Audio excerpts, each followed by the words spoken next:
My name is Mia, and I learned something cruel about life the day everything I had built for decades was reduced to a single box. It wasn't just grief that broke me, it was what came after. 6 weeks had passed since Ethan died. 6 weeks of waking up in silence, of instinctively turning toward his side of the bed and remembering, every single morning, that he wasn't there anymore.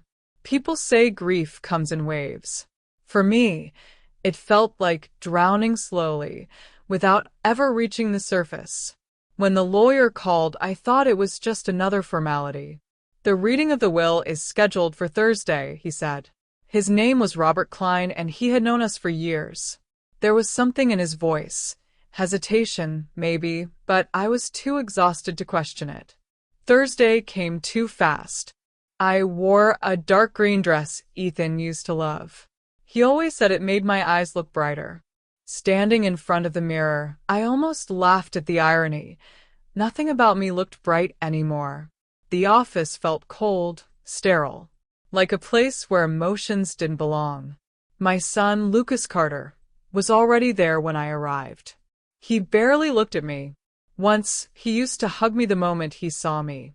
Now, he just nodded like I was someone distant, someone inconvenient. Next to him sat his wife, Vanessa Carter. Perfect posture, perfect makeup, perfect smile, and completely empty eyes. "Let's begin," Robert said, opening the folder. At first, I didn't understand what I was hearing. The house, the one Ethan and I built together, went to Lucas. The savings, mostly to Lucas. The vacation cabin, Lucas again. And me, a small monthly allowance. Barely enough to survive. And personal belongings. That was it. I remember gripping the chair, so hard my fingers hurt.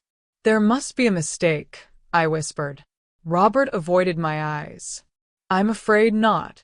This is legally binding." Something inside me cracked. Because I knew Ethan. And this wasn't him.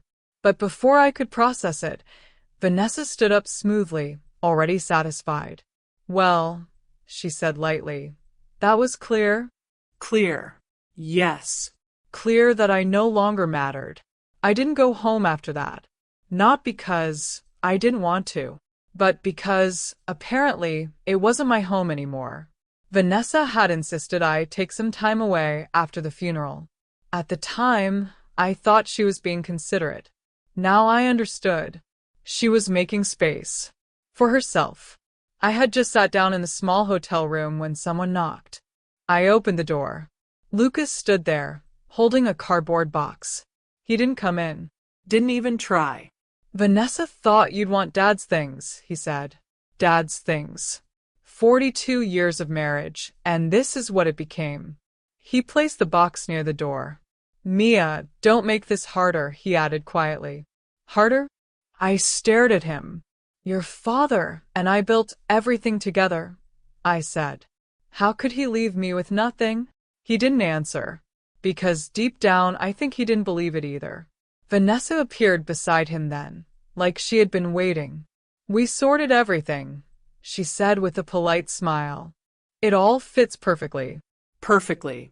She reached into her pocket and placed a folded note on top of the box. "Almost forgot," she added. Then they left. Just like that.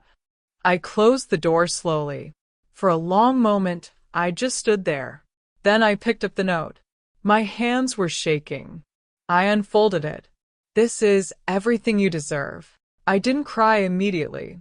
At first, I just stopped. Like my body didn't know how to react. Then my knees gave out, and I sank to the floor beside that stupid, meaningless box. Inside were a few things. Ethan's watch. Some old photos.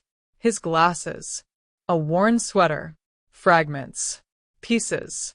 Remnants of a life that had once been everything. I picked up his watch. It was still ticking.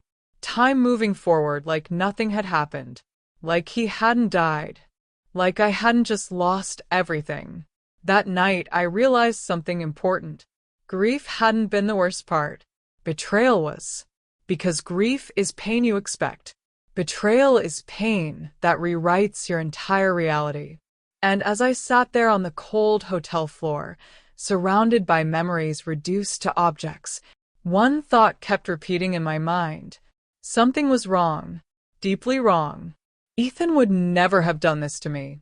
Never. And for the first time since his death, I felt something other than grief. Not sadness. Not fear. Something sharper. Something dangerous.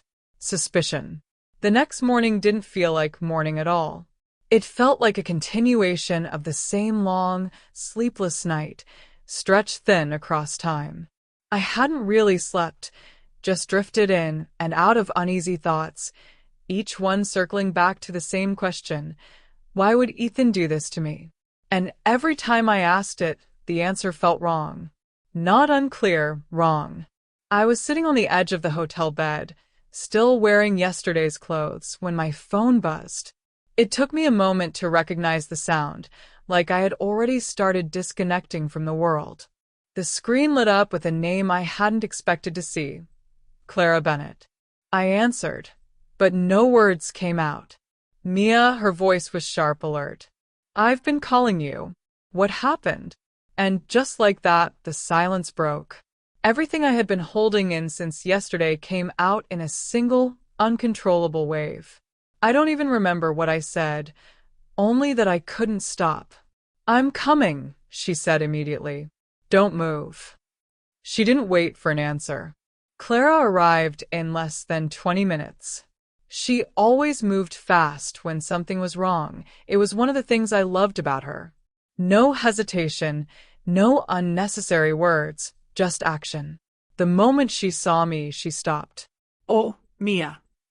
She crossed the room and wrapped her arms around me before I could say anything.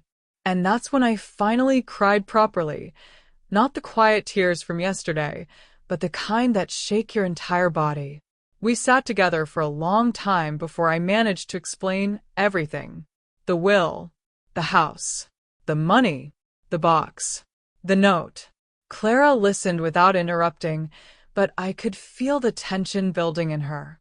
By the time I finished, her expression had hardened into something I rarely saw: anger. No, she said flatly. That doesn't make sense. That's what the lawyer said, I replied weakly. I don't care what the lawyer said, she snapped. I knew Ethan. He adored you. Everyone knew that. Apparently not enough, I whispered, glancing at the box on the floor. Clara followed my gaze. And that note, she muttered. That's not just cruel. That's calculated. I looked at her. What do you mean? She crossed her arms, thinking. I mean, someone wanted to hurt you. Not just remove you, humiliate you. The words settled heavily in the room, because deep down I had already felt that. Come with me, Clara said suddenly. Where? My place. You're not staying here. I don't want to be a burden. You're not, she cut me off. And even if you were, I'd still drag you out of here. I didn't argue. I didn't have the energy. Clara's apartment felt warm. Lived in. Safe. It was everything the hotel room wasn't. She made me sit at the kitchen table while she prepared coffee and toast, moving around like she needed to do something physical to contain her frustration. You need to eat, she said, placing the plate in front of me. I'm not hungry. Eat anyway. I picked at the toast without really tasting it. For a while, neither of us spoke. Then Clara leaned forward slightly. Mia, think carefully. Did anything feel off before Ethan died? The question lingered. At first, I wanted to say no. But then, yes, I said slowly. Clara didn't interrupt. In the last few months, he changed. Not in a big way. Just small things. He became quieter. More secretive. How? He started handling finances alone, I said.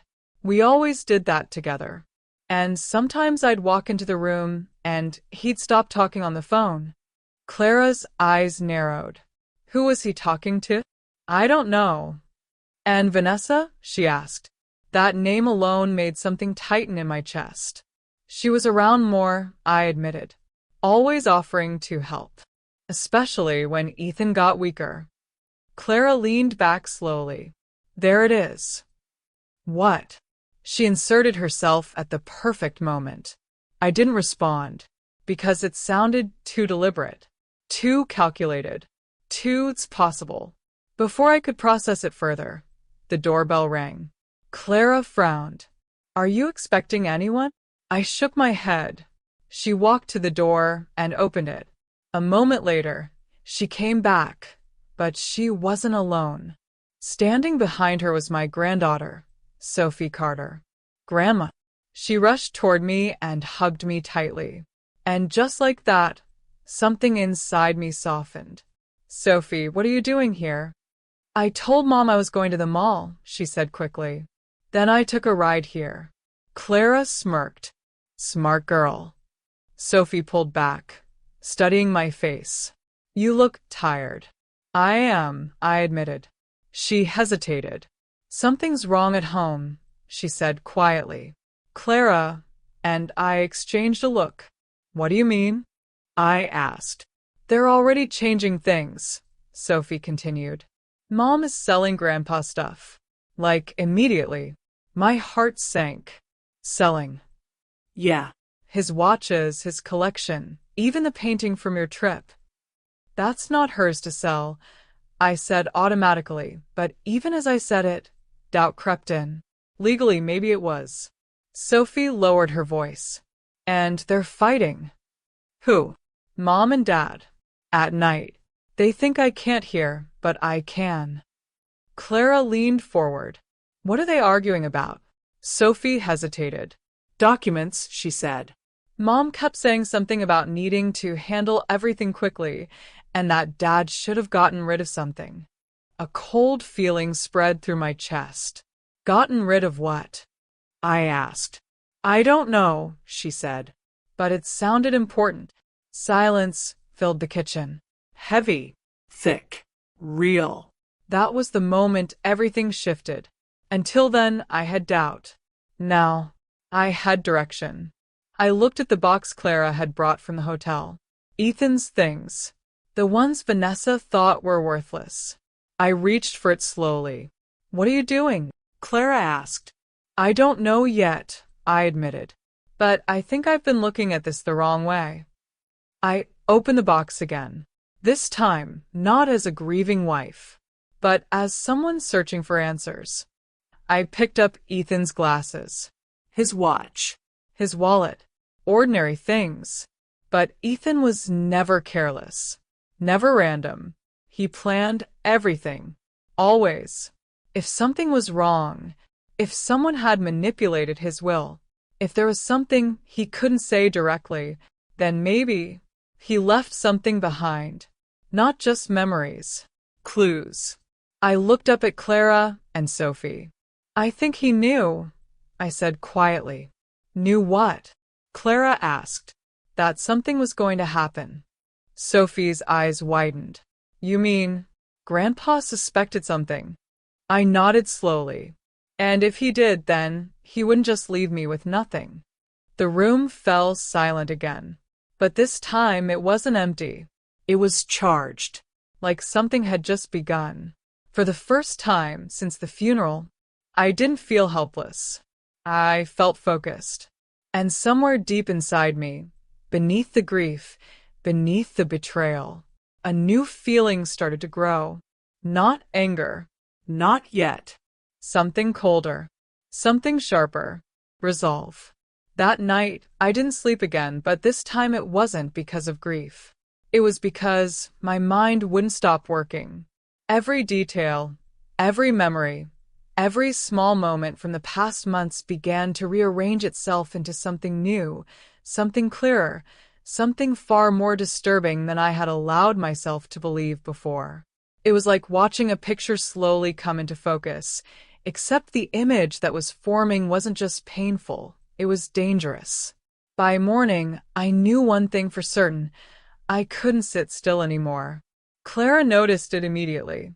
She was standing by the stove, making coffee, when I walked into the kitchen already dressed, already alert, already thinking 10 steps ahead. Well, she said, raising an eyebrow, that's a different version of you. I need to talk to the lawyer, I replied. She didn't even ask which one. You think the will isn't real. I think something doesn't add up, I corrected, but even I could hear how weak that sounded compared to what I actually felt. Clara handed me a cup of coffee and leaned against the counter. Then don't guess. Prove it. That word, prove, settled deep inside me. Because this wasn't about feelings anymore. It was about truth. An hour later, I was sitting across from Robert Klein again, in the same cold office that had already taken so much from me. But this time, I wasn't the same person who had walked in a few days ago. I wasn't numb. I wasn't broken. I was watching, listening, noticing. Mia, he said carefully, folding his hands on the desk, I didn't expect to see you so soon. I have questions, I replied. He nodded slowly, like he had been expecting that. Of course. I leaned forward slightly. The will, when exactly was it signed? 18 months ago, he said. As I mentioned before. And you were present. A pause. No, he admitted. It was brought to me afterward for processing. That was the first crack. Small. But real. So you didn't witness Ethan signing it? No, he repeated, more firmly this time. Who did? Another pause. I don't have that information, he said. That didn't sit right. You processed a legal will without knowing who witnessed it. His expression tightened slightly. The document met all legal requirements, he said. That's what matters. Maybe. But it wasn't enough for me. I left his office with more questions than answers, but also with something else. Confirmation. Not proof. Not yet. But enough to keep going. When I returned to Clara's apartment, Sophie was already there, sitting cross-legged on the couch with her phone in hand. She looked up the moment I walked in. Well, she asked. It's not solid, I said. Something's missing. Clara crossed her arms. Good. That means we keep digging. Sophie hesitated for a second, then spoke. I found something. Both of us turned to her. What? I asked. She reached into her backpack and pulled out a small object wrapped in a scarf. I took this before Mom could sell it. She unwrapped it carefully. Ethan's pocket watch. My breath caught. He had cherished that watch. It had belonged to his father. One of the few things he never let out of his sight. I couldn't let her take it, Sophie said quietly. I took it in my hands, feeling its familiar weight. And then something strange happened. For the first time, since all of this began, I didn't feel sadness when I touched something of his. I felt connection, like he was still trying to tell me something. Wait, Clara said suddenly. Open it. It's just a watch, I replied. Humor me. I pressed the small latch. The cover clicked open. Inside, everything looked normal at first. The same delicate mechanism, the same engraved initials. But then, I noticed it. A thin line along the inner edge. Almost invisible. My heart started beating faster. Do you see that? I whispered. Clara leaned closer. Yeah, that's not part of the design. Carefully, I ran my fingernail along the edge. There was a soft click. A hidden compartment opened. Sophie gasped. Inside was a folded piece of paper. My hands were steady now, not shaking, not afraid, because deep down, I already knew. Ethan had left this for me. I unfolded the note slowly. His handwriting. There was no doubt. Mia. If you're reading this, then something has gone wrong. I didn't have enough time to explain everything, and I couldn't risk saying it out loud. I believe someone close to us is trying to interfere with my decisions, especially regarding the will. I've made arrangements to protect you. There are documents stored safely, away from the house. Trust no one blindly, not even family. Find the truth. Ethan. The room went completely silent. Sophie looked between us, confused and scared. Clara didn't say anything. She didn't need to, because everything had just changed. This isn't just suspicion anymore, I said quietly. No, Clara agreed. This is confirmation. Sophie swallowed. You think, Mom? I closed my eyes for a moment. I didn't want to say it, but I had to. I think Vanessa knew exactly what she was doing. The implications hit all at once. The will. The pressure. The selling of assets. The arguments Sophie overheard. The urgency. The lies. It all connected. Perfectly. Too perfectly. What do we do now? Sophie asked. I looked down at the note again. There are documents stored safely.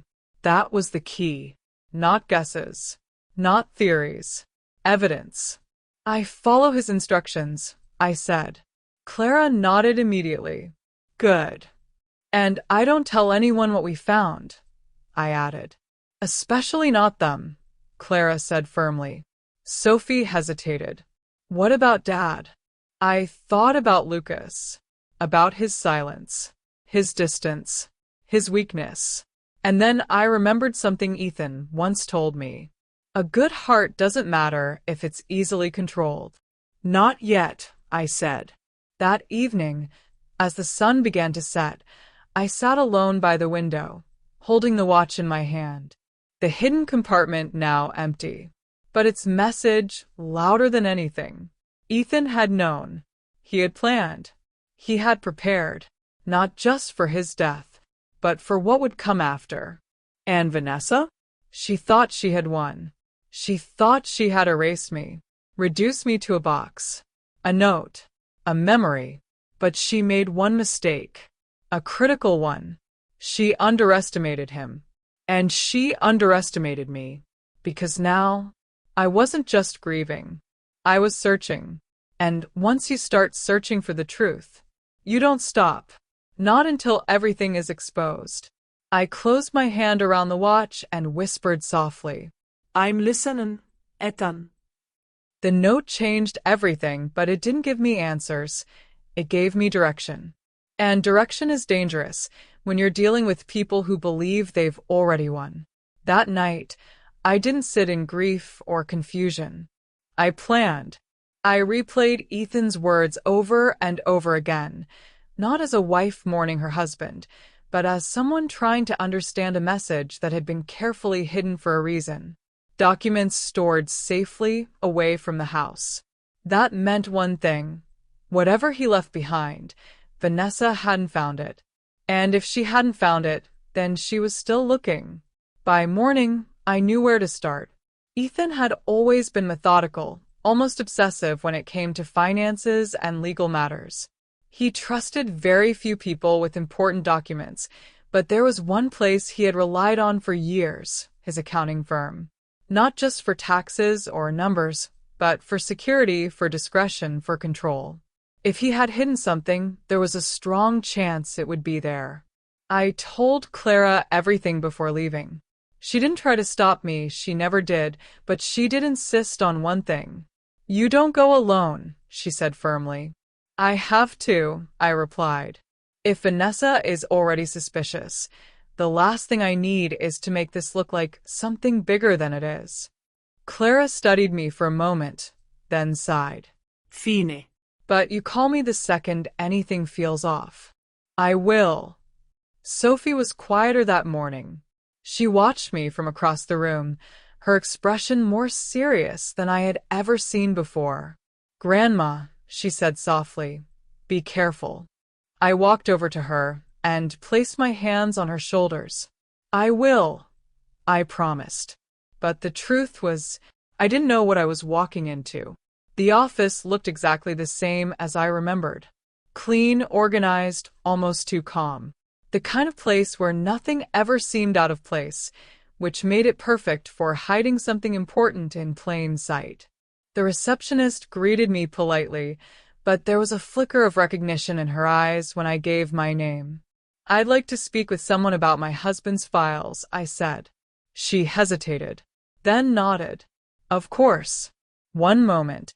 A few minutes later, a woman stepped out from one of the back offices. Her name tag read Angela Foster, and something about the way she looked at me told me she already knew why I was there. Mrs. Carter, she said gently. Yes. Please come with me. Her office was small but private. The door closed behind us with a soft click that felt louder than it should have. She didn't sit right away.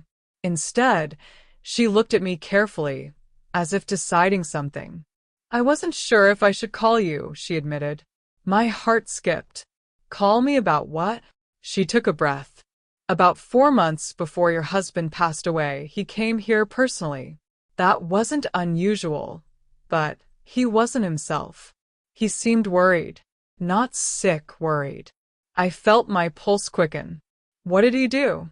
He asked for copies of several documents. Financial records, property details, things related to estate planning. But that's not all. She opened a drawer and pulled out a folder. He also left something here. The air in the room shifted instantly. What kind of something? I asked. A sealed envelope. My fingers tightened. And he gave very specific instructions, she continued. It could only be released to you or to his lawyer. A silence followed. Heavy, meaningful, because I already knew. This was it. This was what Ethan had been talking about. Is it still here? I asked. Angela nodded. Yes. I made sure it stayed exactly where he left it. Relief flooded through me so suddenly it almost made me dizzy. Can I see it?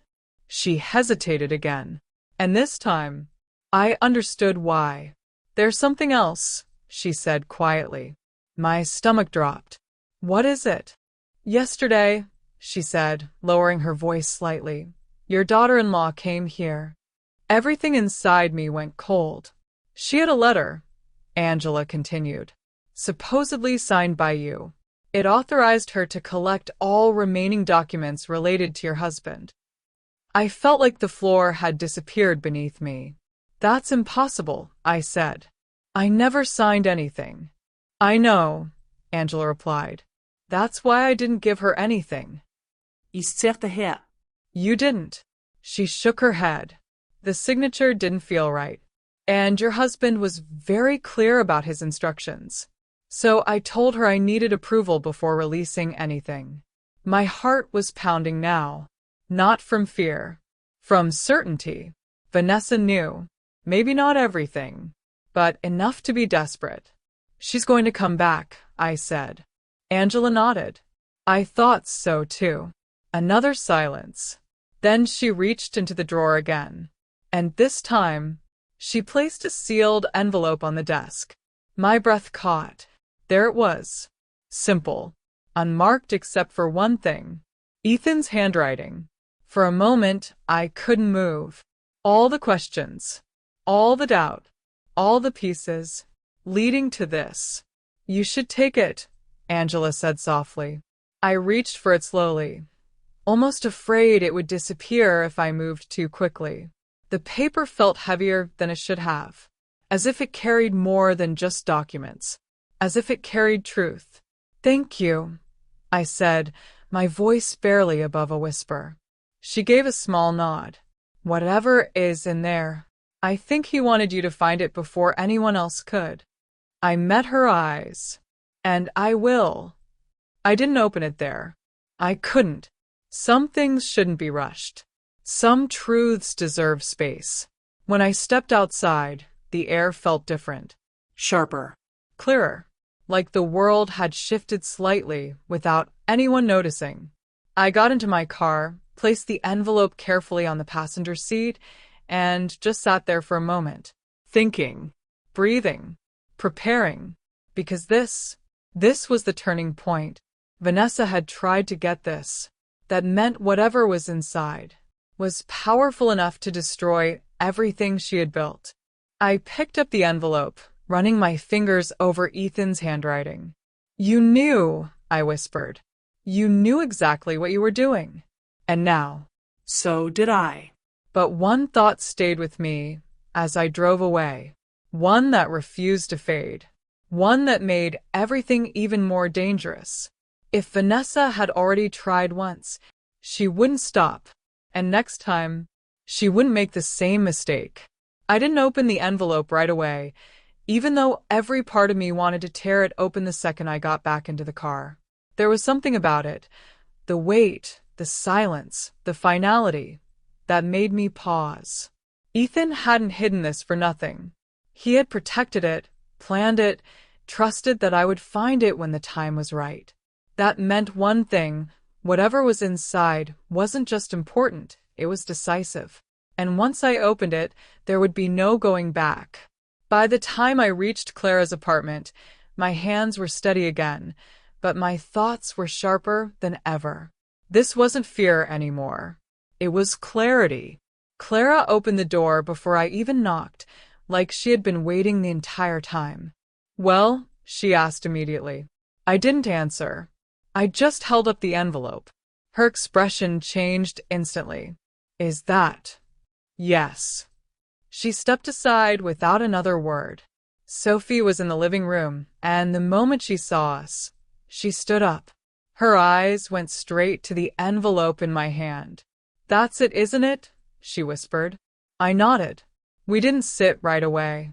For a moment, the three of us just stood there, like we all understood that something irreversible was about to happen. Then Clara gestured toward the table. "Open it." I placed the envelope down carefully. My fingers traced the edge one last time. Then I broke the seal. Inside were several documents, neatly organized, along with a smaller folded note on top. I recognized Ethan's handwriting immediately. It was steadier than the one in the watch, more deliberate, more final. I unfolded it first. Mia. If you are reading this, then things have unfolded exactly as I feared. I didn't have enough time to confront it directly, but I have gathered everything you need. There has been interference, manipulation, and I believe it involves Vanessa.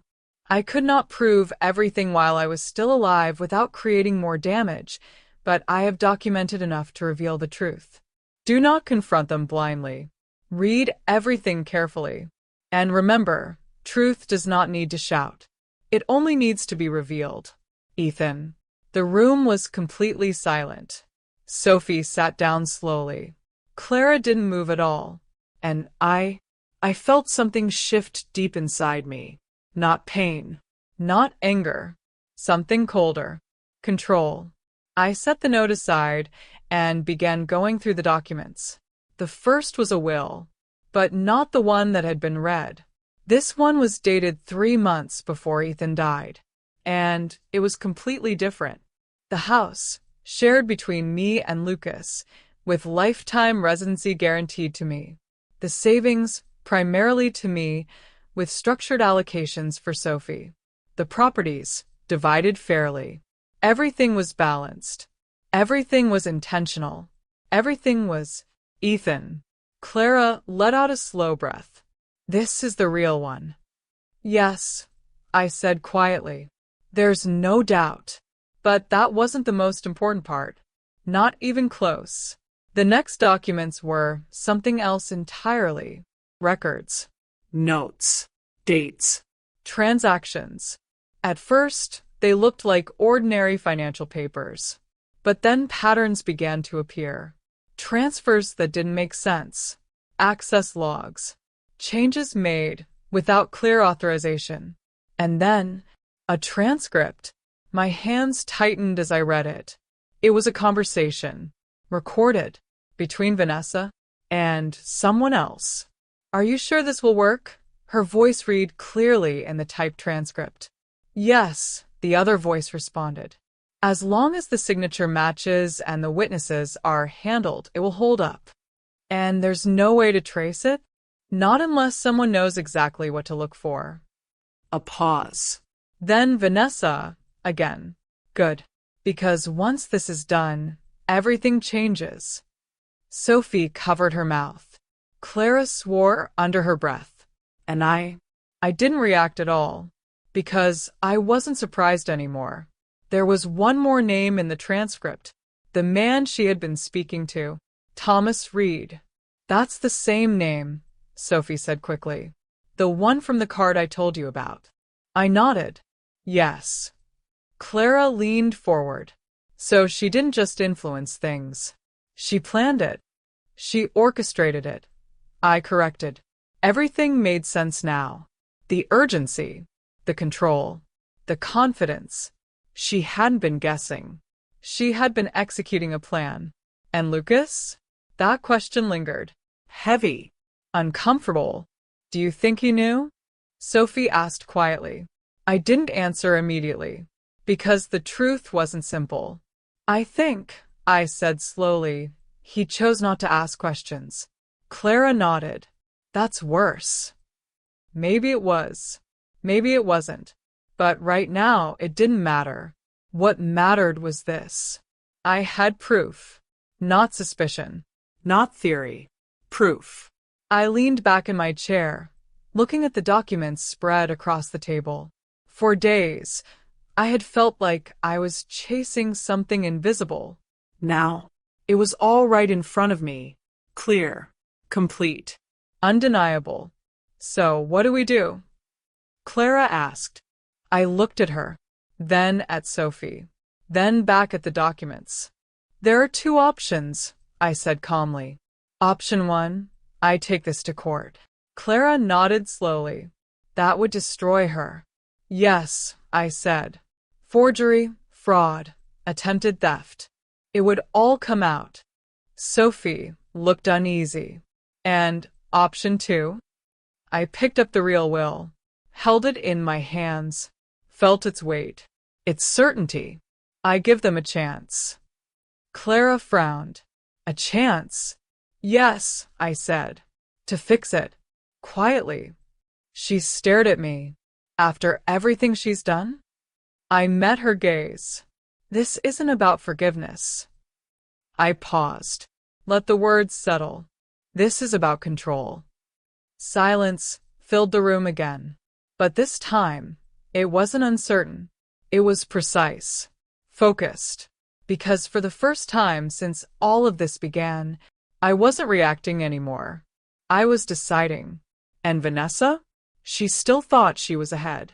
She still believed I was weak. Broken. Easy to erase. She had no idea that the game had already changed. I carefully gathered the documents back into the envelope, sealed my decision along with them. Tomorrow, I said quietly, we end this. And as I stood there, holding the truth in my hands, I felt something I hadn't felt in a long time. Not grief, not pain. Power. The next evening didn't feel real at first. It felt staged, almost theatrical, like everything had already been decided, and we were simply stepping into our roles to play it out. But beneath that calm surface, there was tension, sharp, controlled, waiting for the exact moment to break. I wasn't nervous. That surprised me. I should have been. Instead, I felt steady, focused, like every step had already been mapped out in my mind. Clara's dining table looked warm and inviting, set with care, almost deceptively normal. Soft lighting, neatly placed plates, the quiet clink of glasses. Anyone walking in would think this was just dinner between family. That was the point. Last chance to back out, Clara murmured as she adjusted the cutlery. I shook my head. No. It ends tonight. Sophie hovered near the doorway, quieter than usual, but determined. She had insisted on being there, not as a child hiding from conflict, but as someone who deserved to see the truth. At exactly 6:30, the doorbell rang. Right on time. Clara glanced at me once. I nodded. She opened the door. Sophie's parents walked in like nothing had happened. Lucas Carter avoided my eyes again, his posture tense, like he already felt something was wrong but didn't know what. Beside him, Vanessa Carter carried herself with that same polished confidence, the kind that comes from believing you're untouchable. How cozy, Vanessa said, her gaze sweeping across the room. Didn't expect this. I thought it was time we had dinner together, I replied calmly. She smiled, but it didn't reach her eyes. We sat down. For a while, everything was painfully normal. Clara asked Sophie about school. Lucas commented on the food. Vanessa made polite observations that sounded kind on the surface, but carried that familiar edge underneath. I played along, because timing mattered, and I wasn't rushing this. The tension built slowly. You could feel it in the pauses, in the way Lucas kept glancing at me, in the way Vanessa's fingers tapped lightly against her glass. She knew something was coming. She just didn't know what. Finally, as dessert was placed on the table, she snapped. "All right," she said, setting her fork down. "What is this really about?" There it was. The moment. I looked at her. Directly. Calmly. "It's about truth," I said. Silence. Lucas frowned. "What does that mean?" I reached into my bag, Pulled out the envelope. placed it gently on the table. Vanessa's expression changed instantly, just for a second, but it was enough. "What is that?" Lucas asked. I didn't answer him. My eyes stayed on her. "You already know what it is," I said quietly. Vanessa let out a small laugh. "This is ridiculous." "Is it?" I replied. I opened the envelope, took out the real will, slid it across the table. Lucas picked it up first. His hands were already shaking before he even started reading. And as his eyes moved across the page, His face changed. Completely. This isn't the same," he said. No. Iraplia. "It's not." Vanessa leaned forward slightly. "That doesn't prove anything," she said quickly. "Anyone could have created that." I nodded. "You're right." Then I placed the next document on the table. The transcript. Her hand froze. Lucas looked between us. "What is this?" "Read it," I said. He did. Slowly, carefully, and with every line, the truth settled deeper. When he reached the end, he didn't look at me. He looked at her. "Vanessa," his voice broke slightly. "What is this?" She didn't answer. Not immediately, because for the first time, she didn't have control. "This is fake," she said finally. "All of it. She's trying to manipulate you." "Am I?" I asked calmly. I reached into the envelope one last time, pulled out the final document, proof of the attempted retrieval, the forged authorization. "And this?" I asked, placing it in front of her. "Did I fake that too?" Silence. Complete. Heavy. Sophie stood up suddenly. "You did this?" she said, her voice shaking. "You actually did this?" Vanessa turned to her. "You don't understand." "I understand enough," Sophie snapped. "You tried to steal everything from Grandma." Lucas pushed his chair back slightly. His entire world was shifting in real time. "You forged Dad's will?" he asked. Vanessa's composure cracked. Not dramatically. Just enough. "I was protecting us," she said, her voice sharper now. "Your father was going to cut us out." "That's not true," I said firmly. "You've read the real will." Lucas looked back down at the document in his hands. And that's when it hit him. Fully. He wasn't going to leave Mom with nothing, he said quietly. No. Iraplia. He never would. Vanessa stood up abruptly. "This doesn't matter," she said. "The official will is already filed." I nodded again. "Yes." Then I leaned forward slightly and spoke clearly. "Forgery is a felony." The room froze. "I have everything," I continued. "The real will, the recordings, the documents. Enough to take this to court tomorrow morning." Vanessa's eyes narrowed. "You wouldn't." I met her gaze. Completely steady. "You're right," I said. A flicker of relief appeared on her face. Then I finished the sentence. "I don't want to." Silence again. But this time, Different. Lucas looked at me, confused. What are you saying? I'm giving you a choice, I said. I placed the real will in the center of the table. We fix this. Quietly. Everything goes back to the way it was meant to be. No court. No public scandal. And if we don't, Vanessa asked, her voice tight. I didn't hesitate. Then tomorrow, everything becomes public. The words settled like weight. Heavy. Final. Sophie moved closer to me, standing at my side. Not behind me. With me. Lucas looked between all of us. Then back at the documents. Then at Vanessa. And in that moment, I saw it. The shift. the moment he stopped avoiding the truth. We can't ignore this, he said quietly. Vanessa stared at him. You're choosing her? He shook his head slowly. No. Then he looked at me. I'm choosing what's right. And just like that, it was over. Vanessa didn't argue again. She didn't shout. Didn't fight. Because she knew. She had lost. Not because I was stronger. Not because I was smarter. But because the truth was already on my side. That night, as I walked out of Clara's apartment, the air felt different. Lighter. Clearer. Not because everything was fixed. Not yet. But because something had been restored. Not the house. Not the money. Something more important. My place. My voice. My truth. Vanessa had tried to reduce me to a box. A note. A memory. But she forgot one thing. You can take things from a person. You can try to erase them.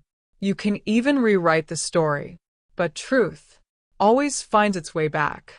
And when it does, there's only one move left. Checkmate.